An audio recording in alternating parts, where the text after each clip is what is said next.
السلام عليكم ورحمة الله وبركاته. الحمد لله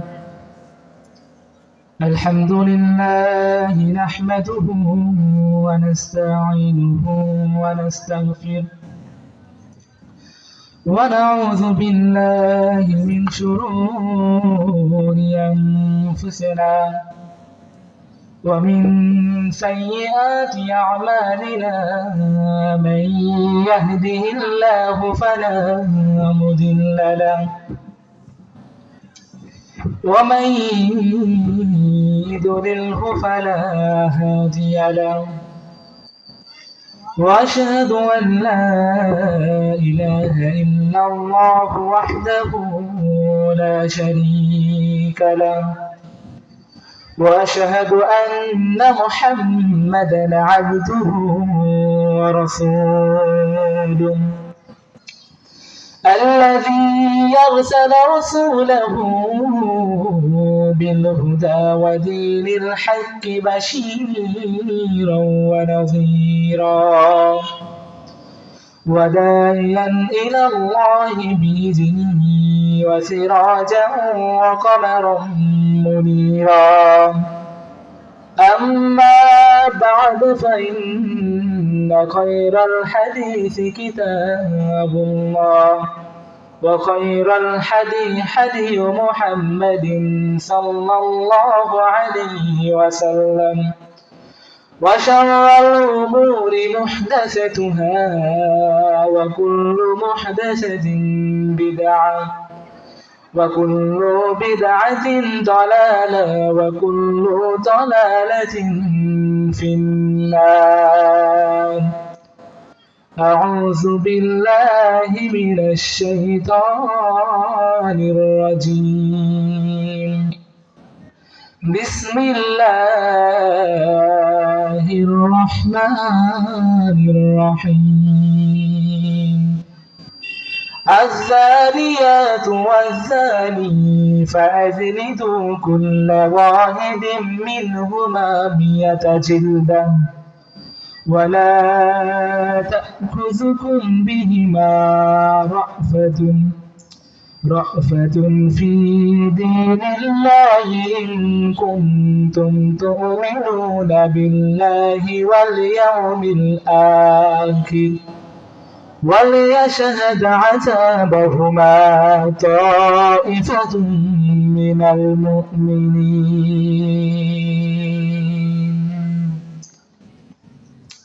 الحمد لله. মহেশপুর চকমৌতর কবরস্থানের উন্নয়ন কল্পে 2 দিন ব্যাপী তাফসীরুল কোরআন মাহফিলের আজকে শেষ রজনীতে, দ্বিতীয় রজনীতে যে আল্লাহ রাব্বুল আলামিন আমাদেরকে এই মাহফিলে আসার জন্য তৌফিক দান করেছেন, সে আল্লাহ রাব্বুল আলামিনের কাছে শুকরিয়া আদায় করব এবং আজকের এই শেষ রজনীতে প্রধান বক্তা হিসেবে বক্তব্য রাখবেন মুফতি মাইনুল ইসলাম খান টাঙ্গাইল, আরো বক্তব্য রাখবেন হাফিজুর রহমান তুফানি। সেই সঙ্গে সঙ্গে বাদ আসর পর থেকে নিয়ে এখন পর্যন্ত কোরআন এবং হাদিসের আলোকে আমরা ওয়াজ শুনেছি, শ্রবণ করেছি। এছাড়া আরো দেশ বরেণ্য উলামায়ে কেরামগণ কোরআন ও হাদিস থেকে বক্তব্য রেখেছেন। তো যে আল্লাহ রাব্বুল আলামিন আমাদেরকে অত্যন্ত ভালোবেসে এই মাহফিলে আসার বসার কিছু কথা বলার এবং শ্রবণ করার তৌফিক দান করেছেন, সে আল্লাহ রাব্বুল আলামিনের দরবারে শুকরিয়া আদায় করি। সবাই বলে আলহামদুলিল্লাহ। তো সালাত ও সালাম বর্ষিত হোক সর্বকালের সর্বযুগের সর্বশ্রেষ্ঠ মহামানব সাইয়্যিদুল আম্বিয়ার মুরসালিন খাতামুন নবিয়্যিন নবী কুল সম্রাট নবী কুল শিরোমণি মা আমিনার নয়নমণি, যে নবী আমাদের জন্য রেখে গিয়েছেন উত্তম আদর্শ, সেই নবীর প্রতি অগণিত দুরূদ ও সালাম বর্ষিত হোক। সবাই বলি সাল্লাল্লাহু আলাইহি ওয়াসাল্লাম। তো আমি আপনাদের সম্মুখে আজকে যে বক্তব্য আপনাদের সম্মুখে উপস্থাপন করব বলে ইচ্ছা পোষণ করেছি, সেটা হলো পবিত্র কোরআনের 24 নম্বর সূরা, সূরা আল নূর। এই সূরা আল নূরের 2 নম্বর আয়াত থেকে নিয়ে 11 নম্বর আয়াত পর্যন্ত এখানে 5টি বিধানের কথা বলা হয়েছে। তো সময় যেহেতু অল্প, তাই সম্পূর্ণ আলোচনা করে শেষ করতে পারবো না। তবে যেই বিধানগুলো না বললেই নয়, সেগুলো চেষ্টা করব এই অল্প সময়ের মধ্যেই আলোকপাত করে আপনাদেরকে বোঝানোর। তো অতএব আজকে আমরা শেষ রজনীতে, শেষ দিনে, তাই অত্র এলাকাবাসী সবার কাছে অনুরোধ যে এই তাফসীরুল কোরআন মাহফিল আগামীকাল থাকবে না, আজকেই শেষ। তাই আমরা এদিক সেদিক ঘোরাফেরা না করে, বাড়িতে বসে না থেকে, গল্প গুজব না করে, চাষটালে আড্ডা না দিয়ে সরাসরি মাহফিলের দিকে আসবো।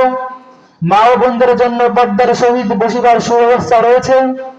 তাই আমরাও বাড়িতে যত কাজকর্ম রয়েছে, কাজকর্মকে শেষ করেই আমরা সরাসরি কোনো মেলাতে নয়, সরাসরি মাহফিলের দিকে চলে আসবো। আল্লাহ রাব্বুল আলামিন আমাদের সেই ইচ্ছাকে পূরণ করে নিক। তো অতএব আর এলোমেলো কথা না বলে আমি সরাসরি বক্তব্যের দিকে যাব, সময় অল্প। তাই আলোচনার প্রথম যে বিধান আল্লাহ রাব্বুল আলামিন দিয়েছেন, এই কোরআন, এই যে কোরআন যে রয়েছে, এই কোরআন কিসের জন্য? আমাদের হেদায়েতের জন্য। আমরা কোরআনটা পড়ি, কিন্তু সূরা ফাতিহা পড়ি। কোরআনের প্রথমে যে সূরা রয়েছে, এটা হলো কি? সূরা ফাতিহা। এই সূরা ফাতিহা আমরা পড়ি, এর অর্থ আমরা কয়জন জানি? এর অর্থ আমরা কয়জন জানি? সূরা ফাতিহা পাঠ করলাম, অর্থ কিন্তু আমরা জানি না। তো সালাতের মধ্যে পাঠ করলাম, আল্লাহর কাছে কি দোয়া চাইলাম, কিন্তু অর্থ জানি না। যার জন্য আমাদের সালাতের মাঝে কোনো মনোযোগ আসে না। যদি কোনো ব্যক্তি সূরা ফাতিহার অর্থ জানে এবং সেই ব্যক্তি যে সূরাই তেলাওয়াত করুক না কেন, তার অর্থ যদি সেই ব্যক্তি বোঝে, তাহলে সেই ব্যক্তি সালাত পড়তে পড়তে রাত কাটিয়ে দিবে, দিন পার করে ফেলবে, তার সালাত সেই ব্যক্তি ছাড়বে না। কারণ আমরা কোরআন তেলাওয়াতের কি অর্থ বুঝি না, শুধু কোরআন পড়েই যায় 3-2 খতম শেষ করে দিই, একদিনে 1 খতম দিই, 30 দিনে 30 খতম দেই। এই খতম দিয়ে কোনো লাভ হবে না, এই খতম দিয়ে কোনো লাভ হবে না। আপনাকে কোরআন পড়তে বলা হয়েছে, তার মানে এই নয় যে শুধু খতমই করতে হবে, আপনাকে অর্থ বুঝতে হবে। তো অতএব শুধু কোরআনের হাফেজ হলেই হবে না, কোরআন তেলাওয়াত করলেই হবে না। এই কোরআনটাকে আমার জীবনের সঙ্গে বাস্তবায়ন করতে হবে।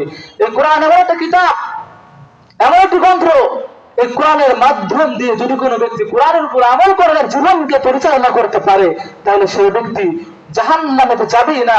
যদি সেই ব্যক্তি কোরআনের অনুসরণ, সেই ব্যক্তি কোরআন পড়ে, কোরআনটা তেলাওয়াত করে তার জীবনের সঙ্গে কোরআনের বাস্তবায়ন সেই ব্যক্তি যদি তার জীবনের সঙ্গে করতে পারে, তাহলে সেই ব্যক্তি অবশ্যই জান্নাতে প্রবেশ করবে।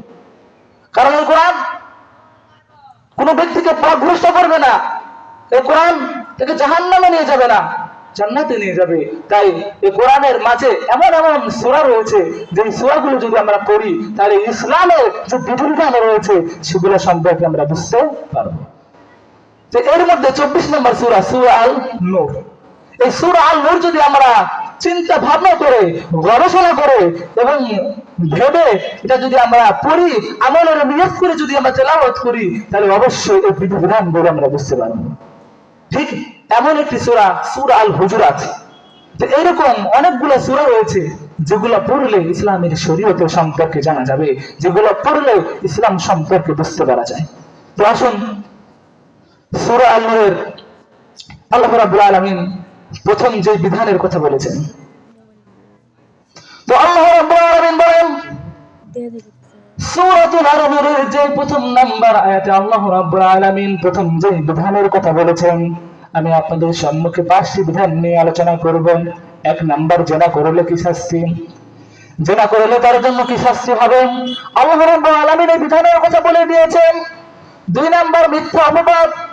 একজন সচরিত্রবান মানুষকে আমরা মিথ্যা অপবাদ দিয়ে থাকি, তো আল্লাহ রাব্বুল আলামিন এদের জন্য কি শাস্তি দিবেন? এই অপবাদের কথা আল্লাহ রাব্বুল আলামিন এই বিধানের কথা বলে দিয়েছেন। 3 নাম্বার হলো কিচ্ছাতুল ইফক। মানে আয়েশা রাদিয়াল্লাহু তাআলা আনহা সম্পর্কে যে মিথ্যা কাহিনী রটিয়ে দেওয়া হয়েছিল। 4 নাম্বার হলো লিআনের বিধান। 5 নাম্বার হলো একজন মুমিন ভাইয়ের প্রতি সুধারণা রাখবে। তো আল্লাহ রাব্বুল আলামিন 5টি বিধানের কথা বলেছেন শুধুমাত্র 10টি আয়াতে। তো সূরা আল-নূরের আয়াত অনেক, তো সম্পূর্ণ তো আমি বলবো না, মাত্র 10টি আয়াত। তো 10টি আয়াতে আল্লাহ রাব্বুল আলামিন যে 5টি বিধানের কথা বলেছেন, যদি আমরা এটাকে আমল করতে পারি তাহলে আমাদের লাভ হবে, ক্ষতি নেই। তো আল্লাহ রাব্বুল আলামিন বলেন الزانيات والزاني فاجلدوا كل واحد منهما 100 جلدا। 2 নাম্বার আয়াতে আল্লাহ রাব্বুল আলামিন যে বিধানের কথা বলেছেন সেটা হলো জেনা করলে কি শাস্তি, জেনা করলে কি শাস্তি। তো আল্লাহ রাব্বুল আলামিন এই বিধান আজ থেকে 1400 বছর আগেই তিনি দিয়ে দিয়েছেন। আসলে কি এই বিধানগুলো আমরা মানি না, জানি না, অর্থ বুঝি না। তো আল্লাহ রাব্বুল আলামিন সূরা আল-নূরের 2 নম্বরে তিনি কি বললেন, যা জানিয়াতু একজন ব্যভিচারিণী, ওয়াজ্জানি ফাজিলদু কুল্লা ওয়াহিদিন মিনহুমা 100 জিলদা। একজন জেনাকারী পুরুষ এবং একজন জেনাকারী নারী, একজন জেনাকারী পুরুষ এবং একজন জেনাকারী নারীকে তোমরা কি করো, 100 জিলদা ফাজলিদু কুল্লা ওয়াহিদিন মিনহুমা 100 জিলদা। এদেরকে ধরে তোমরা 100টি করে বেত্রাঘাত করো। তারপর আল্লাহ রাব্বুল আলামিন বলেন ওয়ালা তাখুযুকুম বিহিমা রাফাতুন ফি দীনিল্লাহ, ওয়ালা তাখুযুকুম বিহিমা। যখন তোমরা এই রায় ওদের উপর করবে, যখন তোমরা ওদেরকে 100টি বেত্রাঘাত করবে, এই জেনাকারী পুরুষ এবং জেনাকারী নারীকে যখন তোমরা 100টি করে বেত্রাঘাত করবে, ওরা তাখুযুকুম বিহিমা, যখন এই রায় যখন তুমি দিবে, এই রায় দেওয়ার সময় তোমার অন্তর যেন ভালোবাসা না আসে, যে না এই ব্যক্তিকে আমি 100টি বেত্রাঘাত দিব না, এই ব্যক্তিকে আমি 10টি বেত্রাঘাত দিই, এই ব্যক্তিকে না আমি 50টি বেত্রাঘাত দিই, এরকম ভালোবাসা যেন তোমাদের পেয়ে না বসে। তারপর আল্লাহ রাব্বুল আলামিন বলেন বিহিমা রাফাতুন ফি দীনিল্লাহি কুনতুম তু'মিনুনা বিল্লাহি ওয়াল ইয়াউমিল আখির। তোমরা আমার এই আয়াতের প্রতি ঈমান নিয়ে আসো, তোমরা আমাকে বিশ্বাস করো, আমার উপর ঈমান নিয়ে আসো। আমি আল্লাহ রাব্বুল আলামিন এই আয়াত নাযিল করেছি, তুমি এই আয়াতের উপর ঈমান নিয়ে আসো। আখিরাতের প্রতি তুমি ঈমান নিয়ে আসো, ফেরেশতার প্রতি তুমি ঈমান নিয়ে আসো, আমার কিতাবের প্রতি তুমি ঈমান নিয়ে আসো। যখন তুমি আমার উপর ঈমান নিয়ে আসবে তখন তোমার অন্তরে আর ভালোবাসা থাকবে না, কারণ যখন তুমি আমার প্রতি ঈমান নিয়ে আসবে, এই আয়াতকে বিশ্বাস করবে, তখন তোমার আর ভালোবাসা আসবে না। তারপর বলেন وَلْيَشْهَدْ عَذَابَهُمَا طَائِفَةٌ مِّنَ الْمُؤْمِنِينَ। আর এই লোকদের রায় কোথায় হবে, এই যে জেনাকারী পুরুষ জেনাকারী নারী, আর রায় কোথায় হবে, একদল মুমিনের সামনে, একদল মানুষের সামনে, যেন ওরা স্বচক্ষে দেখতে পারে। তো এই 2 নম্বর আয়াতে আমরা শুধু আলোচনা করে গেলাম, শুধু অনুবাদ করে গেলাম, কিন্তু কি বুঝলাম, আল্লাহ রাব্বুল আলামিন তিনি বলেন আয-যানিয়াতু ওয়াজ-যানি, জেনাকারী পুরুষ এবং জেনাকারী নারী এদেরকে 100টি করে বেত্রাঘাত করো। তো এখন এই জেনাকারী পুরুষ এবং জেনাকারী নারী এদেরকে 100টি বেত্রাঘাত করব, ঠিক আছে, কিন্তু যারা বিবাহ হওয়ার পর, এখানে মনে রাখতে হবে এখানে কিছু মাসআলা আছে, যে 100টি বেত্রাঘাত কাদের জন্য, যারা বিবাহ হওয়ার আগে জেনায় লিপ্ত হয়, অর্থাৎ সে জেনাকারী পুরুষ হোক অথবা নারী হোক, যদি সেই জেনাকারী নারী জেনাকারী পুরুষ যদি বিবাহ হওয়ার আগে যদি লিপ্ত হয়, তাহলে এদের জন্য 100টি বেত্রাঘাত করতে হবে, প্লাস এই দেশ থেকে বহিষ্কার করতে হবে, অথবা এই জেলা থেকে বহিষ্কার করতে হবে, অথবা ওলামায়ে কেরামগণ মুহাদ্দিসগণরা বলেছেন যে অথবা ওকে দেশ থেকে বহিষ্কার করতে হবে, দুজনকেই, তা না হলে ওদেরকে ধরে জেলখানায় ফেলতে হবে। কিন্তু আগে ওদেরকে 100টি বেত্রাঘাত আগে করতে হবে। 100টি করার পর ওদেরকে দেশ থেকে বাহির করে দাও 1 বছরের জন্য, অথবা ওদেরকে জেলখানায় ভর্তি করো। তো এটা কাদের জন্য, এই বিধান কাদের জন্য, যারা বিবাহ হওয়ার আগে জেনা লিপ্ত হবে। এরপর যারা বিবাহ হওয়ার পর যারা জেনায় লিপ্ত হয়, ওদের জন্য বিধান কি? রাসূল সাল্লাল্লাহু আলাইহি সাল্লামের যুগে ছিল, তার আগে ছিল, যে যারা বিবাহ হওয়ার পর জেনায় লিপ্ত হয় ওদেরকে 100টি করে বেত্রাঘাত করতে হবে এবং পাথর মেরে মেরে হত্যা করতে হবে। এটা রাসূল সাল্লাল্লাহু আলাইহি সাল্লামের আগে ছিল। তারপর রাসূল সাল্লাল্লাহু আলাইহি সাল্লাম তিনি দেখলেন যে এরা বিবাহ হওয়ার পর জেনাকারী নারী, জেনাকারী পুরুষ জেনার মধ্যে লিপ্ত হয়েছে, তো এদেরকে তো পাথর মেরে মেরে হত্যাই করা ফেলা হবে, এদেরকে হত্যাই তো করতে হবে, তাহলে এদেরকে আর বেত্রাঘাত করার কি দরকার? তখন রাসূল সাল্লাল্লাহু আলাইহি ওয়াসাল্লাম ওদেরকে এই বেত্রাঘাত ওদের জন্য লাঘব করে দিলেন। কি জন্য? যে ওদেরকে পাথর মেরে কি হত্যাই করা হবে। তো অর্থাৎ ওদেরকে এই 100টি বেত্রাঘাত লাঘব করে দিয়ে ওদেরকে পাথর মেরে মেরে হত্যা করার কথা বলা হয়েছে। এটা হলো যারা বিবাহ হওয়ার পর নারী হোক বা পুরুষ হোক ওদেরকে পাথর মেরে মেরে হত্যা করতে হবে। এটা আল্লাহ রাব্বুল আলামিনের বিধান। তো তারপর আল্লাহ রাব্বুল আলামিন এই বিধান যে দিয়েছেন, দেখুন একদল ব্যক্তি বলে যে না, আমি বিশ্বাস করি না যে আল্লাহ রাব্বুল আলামিন তিনি দয়াবান, তিনি মেহেরবান, তিনি কিভাবে এত কঠিন শাস্তি তিনি দিবেন। এটা এখন একদল মানুষ কি এরকম বলে যে আল্লাহ তো দয়াবান, ক্ষমাশীল, তিনি ক্ষমা করতে ভালোবাসেন, তাহলে কিভাবে তিনি এত কঠিন শাস্তি তিনি কিভাবে দিলেন? তাই তো আল্লাহ রাব্বুল আলামিন বলেন ওয়াল ইয়াউমিল আখির, তোমরা আবার আখিরাতের দিনের উপর ঈমান নিয়ে আসো এবং আমাকে তোমরা বিশ্বাস করো, আমার উপর তোমরা ঈমান নিয়ে আসো, আমার কিতাব সমূহের প্রতি ঈমান নিয়ে আসো, আমি যে এই আয়াত অবতীর্ণ করেছি আমার আয়াতের উপর ঈমান নিয়ে আসো। যখন তোমরা আমার আয়াতের উপর যখন ঈমান নিয়ে আসবে তখন তোমাদের আর কোনো ভয় থাকবে না। যখন তোমরা আমার উপর ঈমান নিয়ে আসবে তখন তোমরা অবশ্যই আমার এই আয়াতকে তোমরা অবশ্যই মানবে। অর্থাৎ আমার আয়াতের উপর ঈমান নিয়ে আসো এবং যখন তোমরা এই রায় দিবে, এই ফয়সালা করবে, তখন যেন তোমাদেরকে এদের ভালোবাসা পেয়ে না বসে যে না ও আমার চাচা ভাই, ও আমার মামাতো ভাই, যে না ওকে আমি সুদের ক্ষেত্রে ওকে আমি 20টা মারি, যে না ও বিবাহ হওয়ার পর যে না লিপ্ত হয়েছে, থাক এবছর মাফ করে দিই, আর একবার একটা সুযোগ দেই, যদি পরের বার করে পরের বার ওকে দেশ থেকে বহিষ্কার করবো না। এই বিধান না, আল্লাহ এই বিধান বলেন নাই। তো এখন আমার প্রশ্ন যে এই রায় কে দিবে, এই বিচার কে করবে? আমার আপনার মতো সাধারণ কোন মানুষ নয়, সাধারণ কোন মানুষ এই বিচার করতে পারে না, সাধারণ কোন মানুষ এই রায় দিতে পারে না, তাহলে কে দিবে?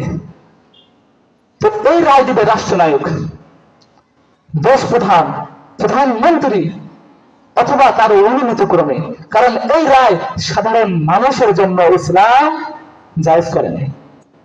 এই রায় একমাত্র রাষ্ট্রনায়ক দিবে অথবা তার অনুমতি ক্রমে এই রায় চলবে, সাধারণ মানুষ এই রায় দিতে পারে না। কারণ এখানে অনেক কঠিন বিষয় কি? আবার এখানে একটা প্রশ্ন আছে যে আমি জেনা করেছি, এখন আপনি বলছেন যে না এই ছেলে জেনা করেছে, ওকে আমি দেখলাম একটা মেয়ে একটা ছেলে একই ঘরের মধ্যে দরজা লেগে দিয়েছে, এটা আমার সন্দেহ যে না আমি দেখেছি ওরা দুজন ঘরের মধ্যে ছিল অনেকক্ষণ। একটা কথা মনে রাখতে হবে, এই জেনার অপবাদ দেওয়ার সময় শর্ত রয়েছে। সেটা কি?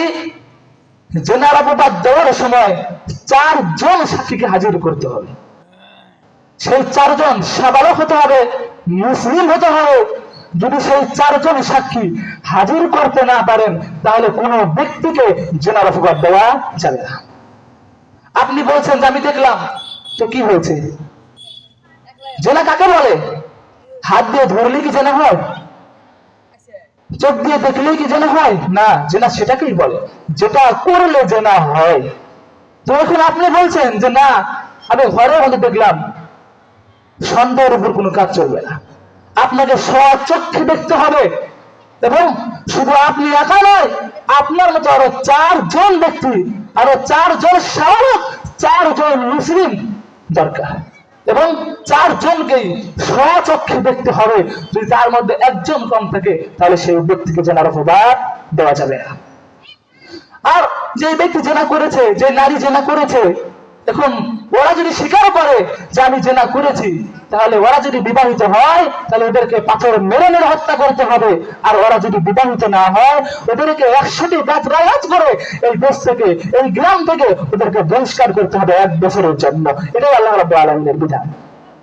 তো যেই দেশে এই বিধান চালু নাই, যে দেশে এই কোরআনের বিধান চালু নাই, যে দেশে এমন বিধান চালু হয় না, সেই দেশে আমার বক্তব্য দিয়ে কোনো লাভ নেই। কারণ আমার বক্তব্য দিয়ে লাভ কি?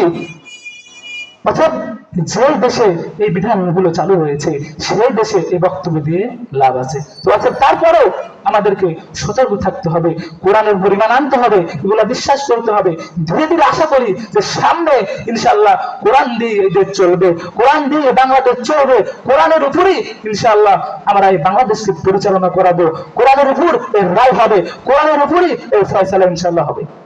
তো এটাই ছিল আল্লাহর বিধান যে জেনা করলে কি শাস্তি প্রয়োগ করতে হবে, জেনা করলে তাকে কি শাস্তি তার জন্য প্রদান করা হবে, এটাই ছিল আল্লাহর বিধান। তাহলে কি জানলাম যে বিবাহ হওয়ার পর লিপ্ত হলে তাহলে সেই ব্যক্তিকে কি করতে হবে? পাথর মেরে মেরে হত্যা করতে হবে। বিবাহ হওয়ার আগে লিপ্ত হলে সে নারী হোক বা পুরুষ হোক, ওকে 100টি বেতের আঘাত করতে হবে। কিন্তু এই যে সাক্ষ্য আমি দিলাম, যে ওকে আমি জেনার অপবাদ দিলাম, এই জেনার অপবাদ দেওয়ার সময় 4 জন সাক্ষী প্রয়োজন, 1 জন কম হলেও হবে না। তো অর্থাৎ কঠিন বিষয়, আর রায় যেমন কঠিন, আর সাক্ষী হাজির করে শক্ত প্রমাণ করে ওকে সেই রায় দেওয়া খুব কঠিন। এটা কঠিন বিষয়। আর যদি সে ব্যক্তি স্বীকার করে নেয় তাহলে তো কোনো কথাই আর নাই। তারপর আল্লাহ রাব্বুল আলামিন বলেন, وَلْيَشْهَدْ عَذَابَهُمَا طَائِفَةٌ مِّنَ الْمُؤْمِنِينَ। আর এদের শাস্তি কোথায় হবে, এদের রায় কোন জায়গায় দেওয়া হবে? ওরা যারা করেছে, এবার ওদের আমি রায় দিব, কিন্তু কোনখানে? ঘরের মধ্যে বন্দি করে, যাতে কোনো ব্যক্তি না দেখতে পারে। এটাই তো ওরা যারা করেছে। এখন ওদেরকে আমরা কোন জায়গায় বিচার করব?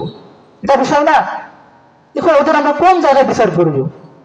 আল্লাহ রাব্বুল আলামিন এটাও বললেন, ওয়ালিয়াশহাদ আযাবাহুমা তাইফাতুম মিনাল মুমিনিন। এদের রায় হবে একদল মুমিনের সামনে, এদের বিচার হবে একদল মুমিন ব্যক্তির সামনে, যেন ওরা স্বচক্ষে যেন দেখতে পারে এবং ওরা সেখান থেকে শিখতে পারে যে না, আমি আজকে আমার চোখে দেখলাম যে জেনা করলে কি শাস্তি দেওয়া হয়, জেনা করলে তাকে কি বিচার দেওয়া হয়। আজকে আমার চোখ দিয়ে আমি দেখলাম, আল্লাহ কসম করে বলছি আমি জীবনে আর জেনা করব না। আমি দেখলাম আমার চোখের সামনে জেনার কি শাস্তি, বিবাহ হওয়ার পর কি শাস্তি।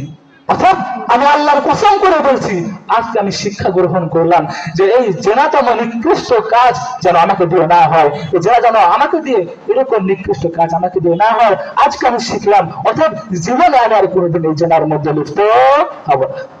তো এদের শাস্তি হবে একদল মুমিনের সামনে, যেন ওরা সেখান থেকে শিখতে পারে, দেখতে পারে, দেখতে পেরে যেন বুঝতে পারে যে না আর জেনা করা যাবে না। সংক্ষেপে আমি বললাম এটাই হলো জেনার বিধান। তো এবার আসুন, আল্লাহ রাব্বুল আলামিন এই জেনাকে সহজ ভাবে নেয়নি, তিনি কঠিন ভাবে নিয়েছেন।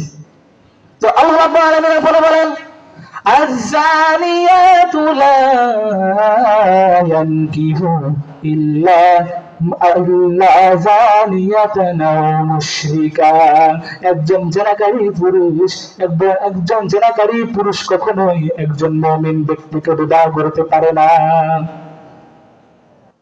আল্লাহ রাব্বুল আলামিন কি কঠিন ভাবে নিলেন। তিনি বললেন, আয-যানিয়াতু লা ইয়ানকিহু ইল্লা যানিয়ান আও মুশরিকা। একজন ব্যভিচারকারী মহিলা কখনোই একজন মুমিন পুরুষকে বিবাহ করতে পারে না।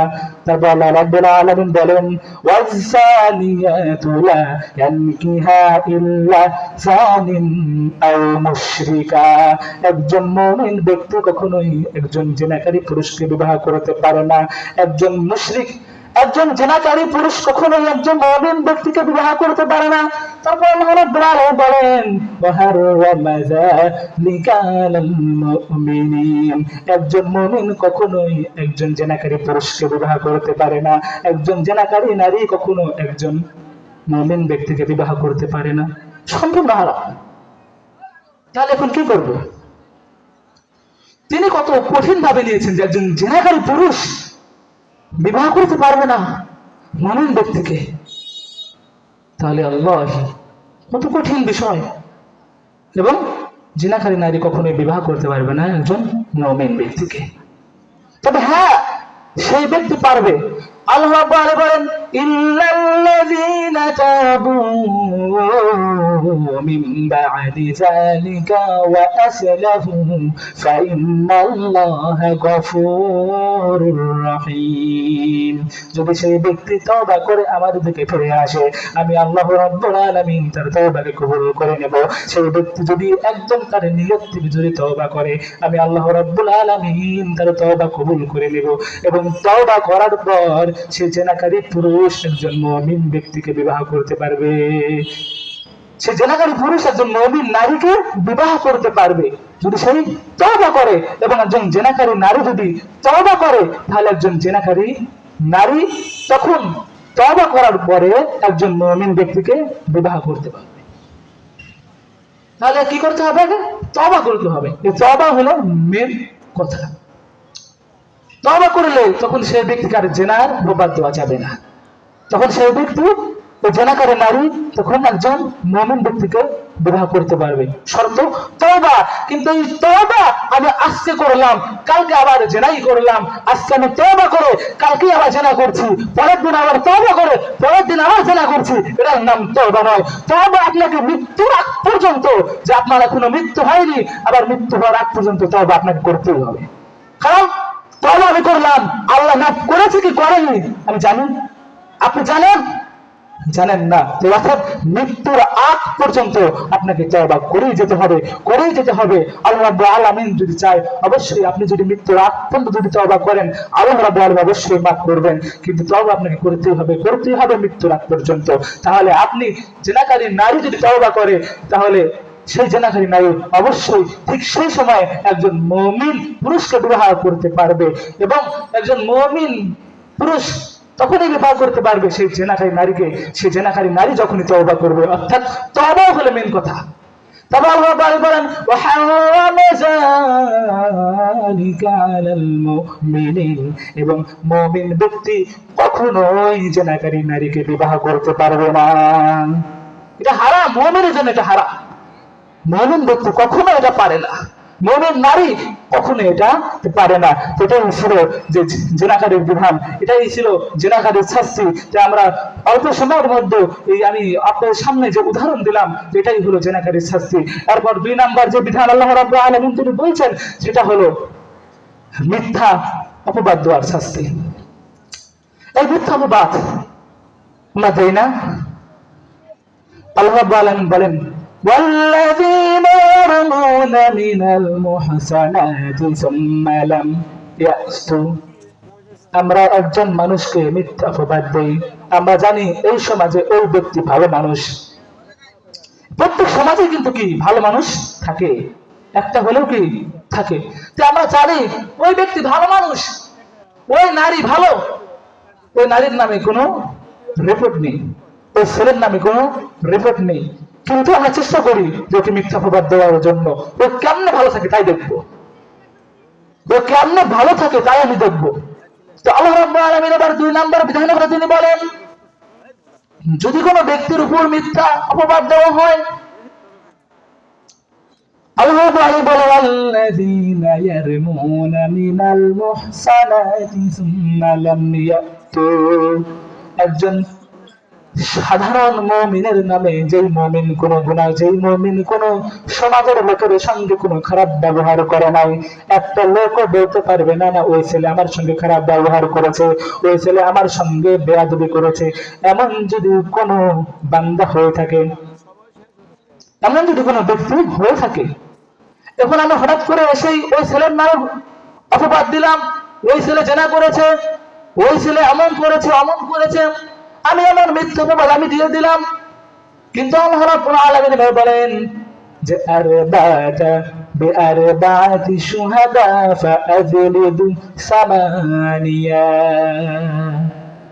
যদি কোনো ব্যক্তি এমনই করে, একজন সচরিত্রবান নারীর উপর, একজন সচরিত্রবান ব্যক্তির উপর যদি মিথ্যা অপবাদ দেয়, তাহলে সেই ব্যক্তিকে, যে ব্যক্তি অপবাদ দিবে, ওকে 4 জন সাক্ষী হাজির করতে হবে। আমি ওই ছেলের নামে অপবাদ দিলাম, তখন আমি যদি 4 জন সাক্ষী হাজির করতে না পারি, ওয়াল্লাহি আল্লাহর কসম করে বলছি, সেই ব্যক্তিকে মিথ্যা অপবাদ দেওয়া যাবে না। তো এখন প্রশ্ন, আমি 4 জন সাক্ষীকে হাজির করতে পারলাম না, অথচ আমি ওই ব্যক্তিকে মিথ্যা অপবাদ দিলাম, কিন্তু হাজির করতে পারলাম না। এবার আল্লাহ রাব্বুল আলামিন বলেন সামানিয়াতা জিলদা, যদি সেই ব্যক্তি ওই 4 জন সাক্ষীকে হাজির করতে না পারে, তাহলে তোমরা সেই ব্যক্তিকে সামানিয়াতা জিলদা 80টি বেত্রাঘাত করো। যে ব্যক্তি মিথ্যা অপবাদ দিল, ওই ছেলে বেয়াদব, ওই ছেলে এমন কাজ করেছে, ওই ছেলে নিকৃষ্ট কাজ করেছে, কিন্তু সেই ব্যক্তি 4 জন সাক্ষীকে হাজির করতে পারলো না, আল্লাহর কসম করে বলছি, ওই ব্যক্তির জন্য বিধান একটাই, সামানিয়াতা জিলদা, ওই ব্যক্তিকে 80টি করে বেত্রাঘাত করতে হবে। এটাই হলো বিধান, এইটাই বিধান। এখন আপনি বলছেন যে না, তবে আল্লাহ বলেন ওয়ালা তালবাসু লাহুম শাহাদা, শুধু ওই ব্যক্তির জন্যই নাই, ওই ব্যক্তিকে শুধু 80টি বেত্রাঘাত করলে এর বিধান হলো না, ওই ব্যক্তির শুধু 80টি মারলে হলো না, ওই ব্যক্তির জন্য আরো একটি বিধান হলো ওয়াউলাইকা হুমুল ফাসিকুন। ওই ব্যক্তির জন্য আরো একটি বিধান হলো, সেটা হলো ওয়ালা তালবাসু লাহুম শাহাদা, ওই ব্যক্তি 4 জন সাক্ষীকে হাজির করতে পারলো না, ওই ব্যক্তির সাক্ষী আর কোনোদিন গ্রহণ করা হবে না, ওই ব্যক্তির সাক্ষী আর কোনোদিন গ্রহণ করা হবে না। তবে আল্লাহ বলেন ওয়াউলাইকা হুমুল ফাসিকুন, আর ওই ব্যক্তি সেই দিন থেকেই ফাসিকদের অন্তর্ভুক্ত হয়ে গেল। অর্থাৎ সাক্ষী হাজির করতে পারলো না, তারপর আল্লাহ বললেন যে ওর সাক্ষী আর কোনোদিন গ্রহণ করা হবে না, ওর সাক্ষী আর কোনোদিন গ্রহণ করা যাবে না। তবে এখানে আল্লাহ রাব্বুল আলামিন আরো একটা পথ খুলে দিয়েছেন, সেটা হলো তওবার পথ। যদি সেই ব্যক্তি তওবা করে, তাহলে সেই ব্যক্তি আর ফাসিক থাকবে না, সেই ব্যক্তির সাক্ষ্য আবার গ্রহণ করা যাবে। কিন্তু সেই ব্যক্তি তওবা করলেও 80টি বেত্রাঘাত ওকে খেতেই হবে, তওবা না করলেও ওকে 80টি বেত্রাঘাত খেতেই হবে।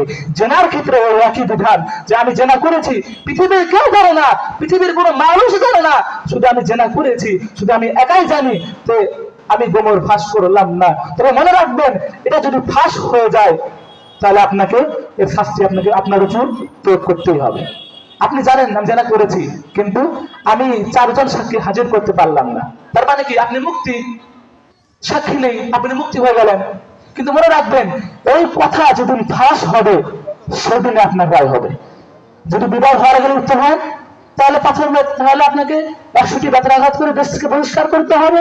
আর যদি বিবাহ হওয়ার পর যদি লিপ্ত হন, তাহলে আপনাকে পাথর মেরে মেরে হত্যা করতে হবে। রায় যেমন তেমনই থাকবে, আপনি তওবা করলেও তেমন হবে, তওবা না করলেও আপনাকে এর রায় আপনাকে পেতেই হবে। তো এরপর একটা হাদিস বলি, সেটা হলো যে আমরা মুমিনদের প্রতি, এই যে আমি আপনাকে বললাম যে মিথ্যা অপবাদ দেওয়া, মিথ্যা অপবাদ দিয়ে আমরা ওকে মানুষের সামনে কলঙ্ক করতে চাই, কারণ ওকে আমরা মিথ্যা অপবাদ দিই, ওকে আমার সামনে কলঙ্ককারী করতে চাই, নারী পুরুষ দুজনকে। একটা হাদিসের উদাহরণ না দিলে আপনি বুঝবেন না। একটা কথা মনে রাখতে হবে, যারা আল্লাহর বন্ধু, যারা আল্লাহকে ভালোবাসে, ওরা কখনোই কলঙ্কিত হবে না, ওরা কখনোই কলঙ্কিত হতেই পারে না, কারণ যারা আল্লাহ রাব্বুল আলামিনকে যারা ভালোবাসেন, যারা আল্লাহর বন্ধু। তো সহিহ বুখারী আপনি ওখানে সার্চ করলে পাবেন কিসাতুল ইফক। তো এই হাদিসের কথা বললে আপনি হয়তো অবশ্যই বুঝবেন যে যারা আল্লাহর বন্ধু ওদের কি কখনোই ওদের শাস্তি হয় না। আল্লাহ রাব্বুল আলামিন তিনি সূরা নূরের 11 নম্বর আয়াতে এবার বলেন, রাসূল সাল্লাল্লাহু আলাইহি সাল্লাম বনি মুসতালাক ময়সার যুদ্ধ যখন সমাপ্তি হয়ে গেল, যুদ্ধ সমাপ্তি হয়ে যাওয়ার পর এবার সাহাবীরা সেখান থেকে চলে আসলেন। সাহাবা কেরামরা সেখান থেকে রওনা দিলেন মদিনার উদ্দেশ্যে, কিন্তু মদিনার যাওয়ার আগে রাত হয়ে গেল। রাত হয়ে যাওয়ার পরে রাসূল সাল্লাল্লাহু আলাইহি সাল্লাম কাফেলাদের সঙ্গে সেখানে রাত্রি যাপন করলেন মদিনার কাছবর্তী এলাকায়।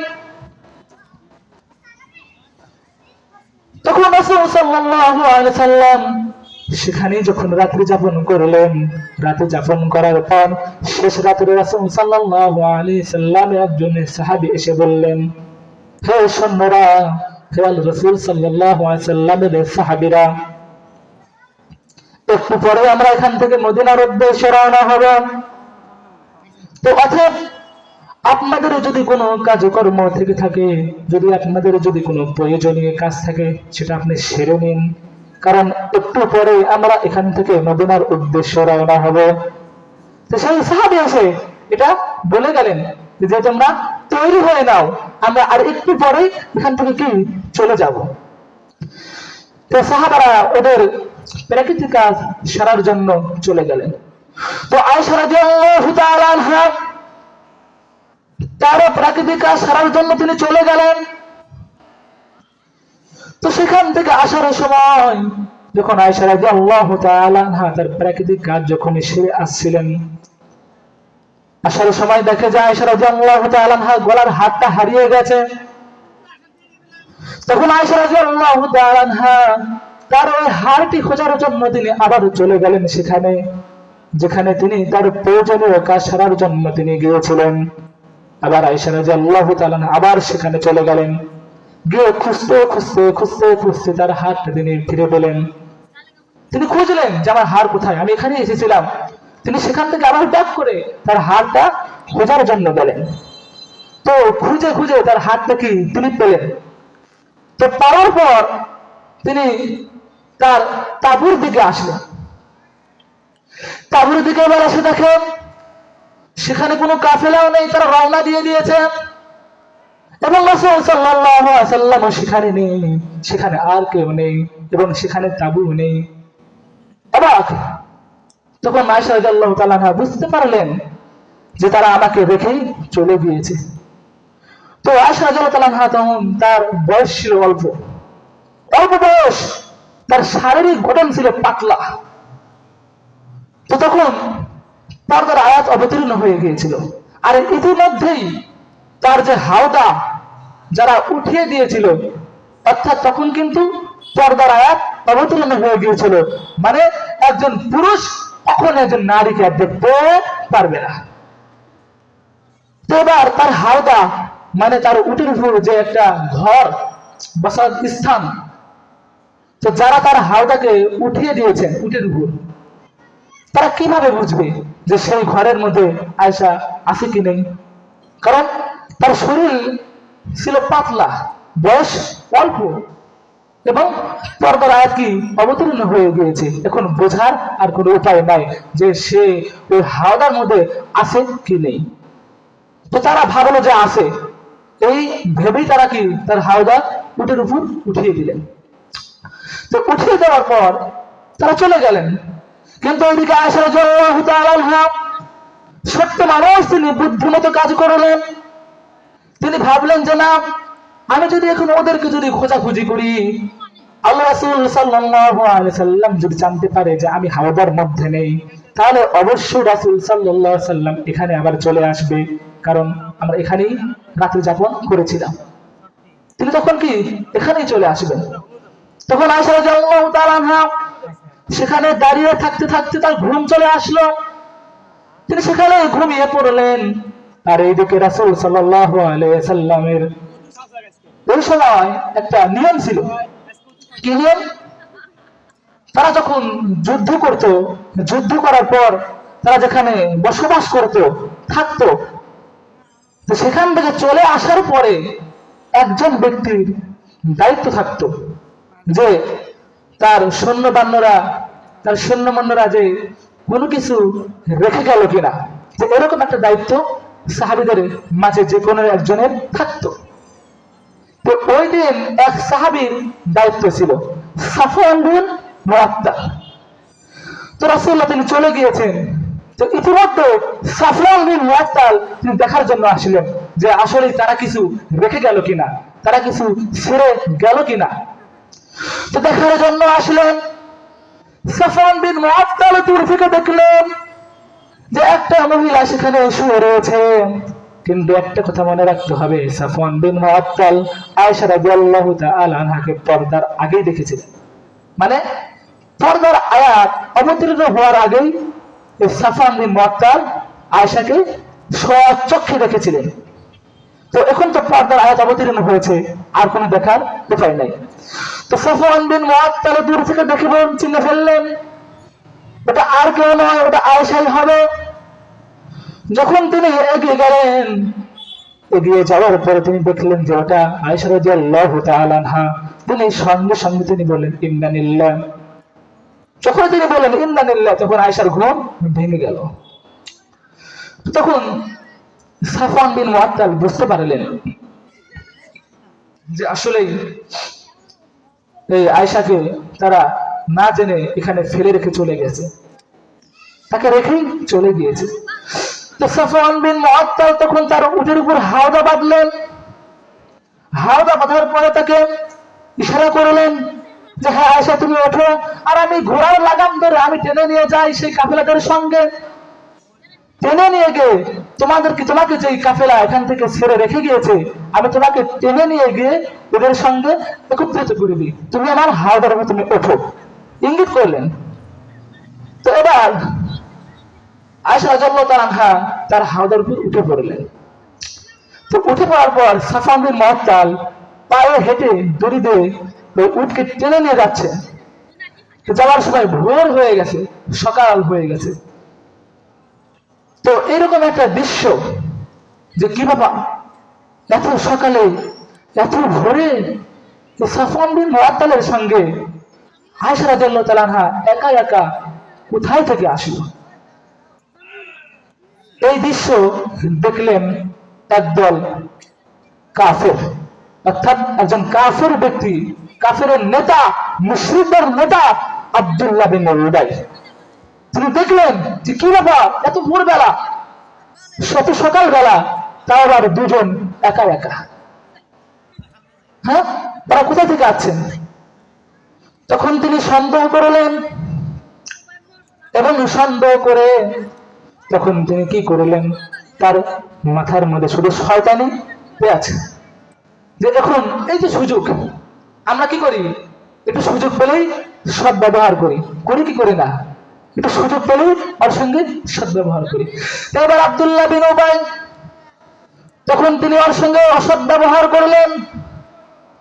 আব্দুল্লাহ বিন উবাই তখন অসৎ ব্যবহার করলেন, কি করলেন, তখন ওর সঙ্গে তখন মিথ্যা কাহিনী রটিয়ে দিলেন, মিথ্যা কথা তখন বলিয়ে দিলেন যে এই সাফওয়ান বিন মুআত্তাল জিনা করে আছে। আর শুধু এই কথাই নয়, লিল্লাহি তাকবীর, লিল্লাহি তাকবীর, দ্বিতীয় হত্যার আগমন, দ্বিতীয় হত্যার আগমন।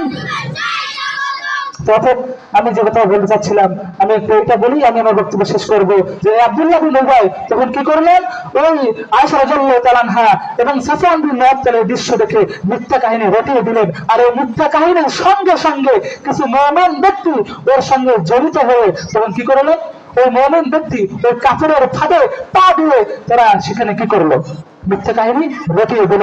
তার নাম ছিল হাসান, তার নাম ছিল মুসা, তার নাম ছিল হান্না, তার নাম ছিল উসাসা। এই চারজন মুসলিম ব্যক্তি ওই কাফের ব্যক্তির ফাঁদে পা দিয়ে তারা জড়িত হয়ে তারা তখন এই মিথ্যা কাহিনী রটিয়ে দিল। এরপর রাসূল সাল্লাল্লাহু আলাইহি সাল্লাম তিনি দেখলেন যে সাফওয়ান বিন মুআত্তাল, আয়েশা রাদিয়াল্লাহু তাআলা আনহা তারা কি করলো, সবার শেষে তারা আসলো। এবার বিশ্বাস করবে কিভাবে যে আসলে তারা যেটা করেছে কি করেনি, তারা কি করেছে কি করেনি, কারণ আমি আমার চক্ষু দিয়ে দেখিনি। আমি দেখলাম যে সাফওয়ান বিন মুআত্তাল, আয়েশা রাদিয়াল্লাহু তাআলা আনহা সবার শেষে আসলো। এখন আমি কি রায় দিব, কি বিচার দিব, কোনো কিছু আমি বুঝতে পারছি না। তো রাসূল সাল্লাল্লাহু আলাইহি ওয়াসাল্লাম চিন্তার মধ্যে পড়ে গেলেন, সাহাবারা হযবরের মধ্যে পড়ে গেলেন। এখন আমি কি করব, কখন আল্লাহ রাব্বুল আলামিন বিধান আমার উপর আসবে, তখন আমি এই রায় দিয়ে দিব। কিন্তু আল্লাহ রাব্বুল আলামিনের বিধান আসে না। এক মাস পার হয়ে যায়, 50 দিন পরে বিধান অবতীর্ণ হয়। কিন্তু এদিকে সাফওয়ান বিন মুআত্তাল, তার কোনো দোষ নেই, আয়েশা রাদিয়াল্লাহু তাআলা আনহা, তারও কোনো দোষ নেই। তারা নিষ্পাপ, তারা কোনো কিছুই জানে না যে আসলে এত কিছু হয়ে গেল, আমাদের নামে বদনাম হয়ে গেল, তারা কোনো কিছুই জানে না। রাসূল সাল্লাল্লাহু আলাইহি ওয়াসাল্লাম তখন এই বিধানকে তিনি বললেন, কিন্তু সাফওয়ান বিন মুআত্তাল তারা কিছু জানে না। তারপর আয়েশা রাদিয়াল্লাহু তাআলা আনহা অসুস্থ হলেন, বাপের বাড়ি চলে গেলেন। তারপর আয়েশা রাদিয়াল্লাহু তাআলা আনহা আল্লাহ রাসূল সাল্লাল্লাহু আলাইহি ওয়াসাল্লাম তিনি আসেন, দেখেন, সাক্ষাৎ করেন, চলে যান, ভালো আছো কি ভালো নেই এরকম তারা জিজ্ঞাসা করে রাসূল সাল্লাল্লাহু আলাইহি ওয়াসাল্লাম চলে যান। কিন্তু ভালোবেসে একটা কথা বলা, ভালোভাবে একটা কথা বলা তার স্ত্রীর সঙ্গে এরকম ভালোভাবে তিনি আর পান নাই। তো একদা আয়েশা রাদিয়াল্লাহু তাআলা আনহা তিনি তার প্রাকৃতিক কাজ সারার জন্য গেলেন উম্মে মিসতার সঙ্গে, মানে মিসা না উম্মে মিসা।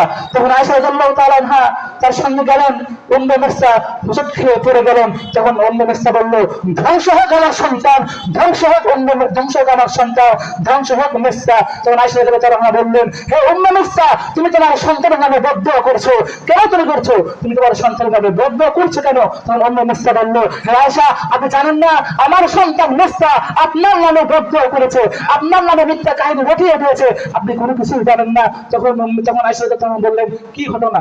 তখন তাকে সবকিছু এরকম খুলে বলল যে সাফওয়ান বিন মুআত্তালের সঙ্গে আপনার এই যে এরকম কাহিনী এই সবকিছু খুলে বলার পর তখন আয়েশা রাদিয়াল্লাহু তাআলা বুঝতে পারলেন যে হ্যাঁ হ্যাঁ, তাই তো আমি বলি যে রাসূল সাল্লাল্লাহু আলাইহি ওয়াসাল্লাম কেন আমার সঙ্গে ভালোভাবে কথা বলে না, কি হয়েছে আমি এখন বুঝতে পারলাম। তারপর আল্লাহ রাসূল সাল্লাল্লাহু আলাইহি ওয়াসাল্লামের উপর এই কোরআনে আয়াত অবতীর্ণ হলেন। তারপর আল্লাহ রাব্বুল আলামিন এই বিধানের সম্পর্কে বলেন, ইন্নাল্লাযীনা জাআউ বিল উফকি উসবাতুম মিনকুম। হে আবু বকর, তুমি শুনে রাখো যে তুমি চিন্তা করলে তোমার হচ্ছে মেয়ে, একজন বাপ অবশ্যই বোঝে যে একজন মেয়ে যদি জেনা করে তার পিতা জানে, টেনশন হয়, কত মিথ্যা কাহিনী রটিয়ে দেওয়া হয়। তারপর তিনি বলেন, আল্লাহ রাব্বুল আলামিন তিনি 55 নবীর পর এই আয়াত অবতীর্ণ করে তিনি বলেন যে হে আল্লাহ রাব্বুল আলামিন বলেন, হে আবু বকর, তুমি শোনো, যারা এই মিথ্যা প্রবাদ, যারা মিথ্যা কাহিনী রটিয়ে দিয়েছে, আমি এদেরকে লা তাহসাবুহু শাররাল লাকুম, তুমি মনে করো না এটা আমার জন্য অকল্যাণকর।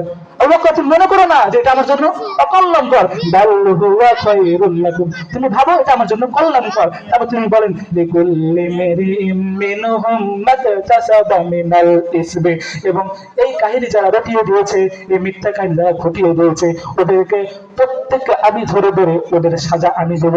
কিন্তু তাওয়াল্লা কিবরাহু মিনহুম লাহু আযাবুন আলীম, এবং এদের যে একটা মূল হেড রয়েছে, অর্থাৎ এই যে মিথ্যা কাহিনী রটিয়ে দিল একজন মূল ব্যক্তি আব্দুল্লাহ বিন উবাই, আমি আল্লাহ রাব্বুল আলামিন বলছি ওর জন্য আমি রেখে দিয়েছি মহা শাস্তি।